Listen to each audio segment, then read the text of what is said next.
Hi friends, welcome back my channel. അപ്പം നമ്മുടെ ഇന്നത്തെ റെസിപ്പി ഒരു ചിക്കൻ റെസിപ്പിയാണ്. എല്ലാവർക്കും ഇഷ്ടമുള്ള ഒരു റെസിപ്പി ആയിരിക്കും ചിക്കൻ്റെ റെസിപ്പീസ്. നമ്മുടെ ഒട്ടുമിക്ക ഫങ്ഷൻസിലും നമുക്ക് ഒഴിച്ചുകൂടാൻ കഴിയാത്തൊരു റെസിപ്പി കൂടിയാണ് ചിക്കൻ റെസിപ്പീസ്. ഫങ്ഷനും അതുപോലെ തന്നെ നമ്മുടെ വീട്ടിൽ പെട്ടെന്ന് ഗസ്റ്റൊക്കെ വന്നിട്ടുണ്ടെങ്കിൽ ചിക്കനിട്ട് പെട്ടെന്ന് റെഡിയാക്കാൻ കഴിയുന്ന ഒരു ചിക്കൻ റെസിപ്പിയാണ് ഇത്. അപ്പോൾ ഇതെങ്ങനെയാണ് പെട്ടെന്ന് റെഡിയാക്കുക എന്ന് നമുക്ക് നോക്കാം.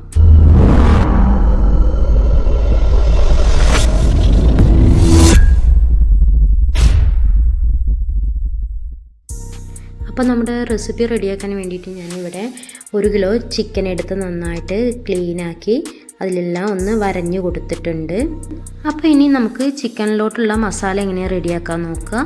അപ്പോൾ ഇതിലോട്ട് 1 ടേബിൾ സ്പൂൺ കാശ്മീരി ചില്ലി പൗഡറും 1 ടേബിൾ സ്പൂണ് സാദാ നമ്മുടെ മുളക് പൊടിയാണ് എടുത്തിട്ടുള്ളത്.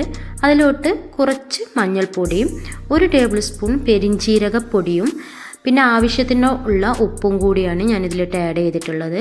ഇനി നമുക്ക് 1 ടേബിൾ സ്പൂൺ ഇഞ്ചിയും 1 ടേബിൾ സ്പൂൺ വെളുത്തുള്ളി പേസ്റ്റും ഇത് രണ്ടും കൂടി ആഡ് ചെയ്ത് നമുക്കിത് നന്നായിട്ട് മിക്സ് ചെയ്യാം. അതിലോട്ട് ഒരു 2 ടേബിൾ സ്പൂണോളം ലെമൺ ജ്യൂസും കൂടി ആഡ് ചെയ്തിട്ടുണ്ട്.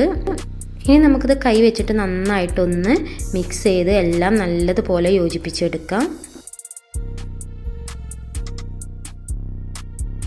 അപ്പോൾ ഇത് നന്നായിട്ട് മിക്സ് ചെയ്തെടുത്തിട്ടുണ്ട്. അതിലോട്ട് ഞാൻ കോക്കനട്ട് ഓയിലാണ് ആഡ് ചെയ്ത് കൊടുക്കുന്നത്. കോക്കനട്ട് ഓയിലാണ് ഇതിലേക്ക് പ്രത്യേകമായിട്ട് നല്ലൊരു ടേസ്റ്റ് വരുന്നത്.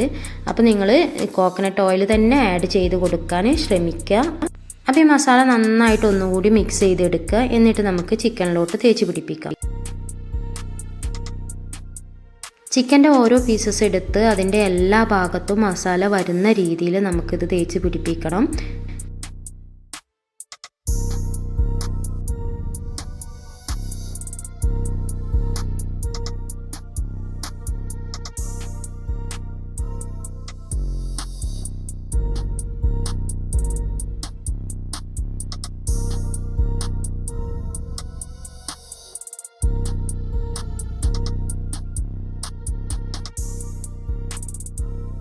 അപ്പോൾ നമ്മുടെ ചിക്കനിലൊക്കെ മസാല നന്നായി തേച്ച് പിടിപ്പിച്ചിട്ടുണ്ട്.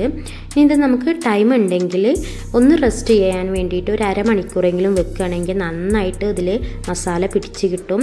അല്ലാന്നുണ്ടെങ്കിലും കുഴപ്പമൊന്നുമില്ല, നല്ല ടേസ്റ്റ് ആയിരിക്കും.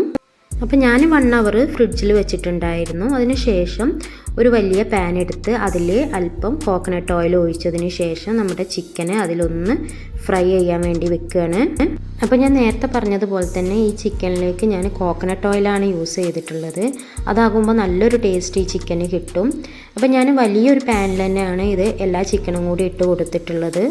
ഇത് നമുക്ക് കുക്കറിലും ചെയ്തെടുക്കാവുന്നതാണ്. അപ്പോൾ ഞാനിതൊന്ന് അടച്ച് വെച്ചിട്ടാണ് വേവിച്ചെടുക്കുന്നത്. ചിക്കൻ കുക്കായി വരുമ്പോഴത്തേക്ക് നമുക്കിതിലേക്കുള്ള ബാക്കി ഇൻഗ്രീഡിയൻസ് നോക്കാം.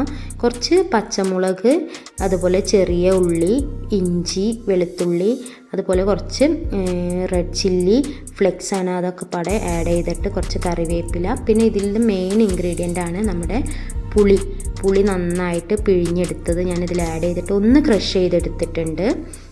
അപ്പോഴത്തേക്കും നമ്മുടെ ചിക്കനൊക്കെ ഒരു ഭാഗം നന്നായി റെഡിയായി വന്നിട്ടുണ്ട്. അപ്പോൾ അതൊന്ന് തിരിച്ചിട്ട് കൊടുക്കുക. നമ്മൾ ഇതിനിടയിൽ ഒരു മസാല റെഡിയാക്കിയിട്ടുണ്ട്. അത് നമുക്ക് ഇനി ഇതിലോട്ട് ഇട്ട് കൊടുക്കാനുള്ളതാണ്. അത് നമ്മൾ ഈ ചിക്കന് ഒന്ന് കുക്കായതിന് ശേഷമാണ് നമ്മളിതിലോട്ട് ആഡ് ചെയ്ത് കൊടുക്കുക.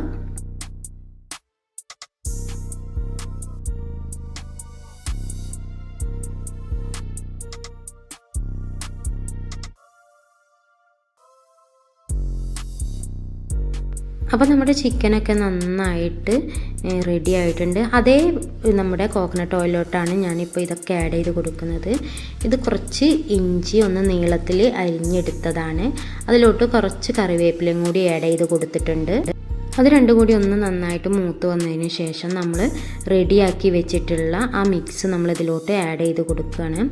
എന്നിട്ട് നമുക്ക് ഇതിലോട്ട് ചില്ലി പൗഡർ ഇട്ട് കൊടുക്കാം. അതുപോലെ തന്നെ ആവശ്യത്തിനുള്ള ഈ മസാലയിലോട്ട് ആവശ്യത്തിനുള്ള ഉപ്പും കൂടി ആഡ് ചെയ്ത് കൊടുക്കുക. പിന്നെ നമ്മൾ ഇതിലേക്ക് പുളി ആഡ് ചെയ്തത് കൊണ്ട് അതൊന്ന് ബാലൻസ് ചെയ്യാൻ അല്പം ഷുഗറും കൂടി ആഡ് ചെയ്ത് കൊടുത്തിട്ടുണ്ട്. അപ്പോൾ നല്ലൊരു ടേസ്റ്റ് ആയിരിക്കും ആ പുളിയും മധുരവും എല്ലാം കൂടി. എന്നിട്ട് നമുക്ക് ഈ മസാല മൂത്ത് വന്നാൽ നമ്മുടെ ചിക്കൻ പീസസ് ഒക്കെ ഇതിലോട്ട് വെച്ച് കൊടുക്കുക. അപ്പോൾ ഞാൻ റെഡിയാക്കിയതിൽ നിന്നും കുറച്ച് പീസ് എടുത്തിട്ട് ഞാനിങ്ങനെ മസാലയിൽ ചെയ്തിട്ടുണ്ടായിരുന്നുള്ളൂ.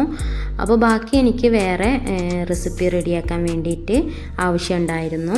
അപ്പോൾ ഇതും കൂടി ഞാൻ നന്നായി റെഡിയാക്കിയതിന് ശേഷം ഒരു സവാള കട്ട് ചെയ്തതും കൂടി ഇതിലോട്ട് ആഡ് ചെയ്ത് കൊടുത്തിട്ടുണ്ട്. ഇനി നമുക്കിത് നന്നായിട്ടൊന്ന് മിക്സ് ചെയ്തെടുക്കാം. ഈ സവാള നന്നായി വാടിപ്പോവൊന്നും ചെയ്യരുത്. അപ്പോൾ വാടിപ്പോയാൽ നമ്മുടെ ചിക്കൻക്കുള്ള ഈ ടേസ്റ്റ് നഷ്ടപ്പെടും. അപ്പോൾ ഈ ഒരു പരുവത്തിലാകുമ്പോൾ നമുക്ക് ഫ്ലെയിം ഓഫ് ചെയ്യാം. അപ്പോൾ നമ്മുടെ ചിക്കൻ റെഡി ആയിട്ടുണ്ട്. അപ്പോൾ നല്ല ടേസ്റ്റി ആയിട്ടുള്ള ചിക്കൻ റെഡി ആയിട്ടുണ്ട്. അപ്പോൾ നമുക്ക് കുക്കറിൽ ചെയ്തെടുക്കുകയാണെന്നുണ്ടെങ്കിലും ഇതുപോലെ തന്നെ കുക്കറിൽ ചെയ്തെടുക്കാവുന്നതാണ്. ചിക്കൻ റെഡി ആയതിനു ശേഷം നമുക്കൊരു പാനിലോട്ട് മാറ്റി ഇതുപോലെ റെഡിയാക്കാം. അപ്പോൾ വളരെ ഈസി ആയിട്ടുള്ള ഈ ചിക്കൻ റെസിപ്പി നിങ്ങളൊന്ന് ട്രൈ ചെയ്ത് നോക്കൂ. ഇഷ്ടമായാൽ ലൈക്ക് ചെയ്യാനും ഷെയർ ചെയ്യാനും കമൻറ്റ് ചെയ്യാനും മറക്കരുത്. അപ്പോൾ അടുത്തൊരു വീഡിയോയുമായി കാണുന്നത് വരെ ടേക്ക് കെയർ, ബൈ.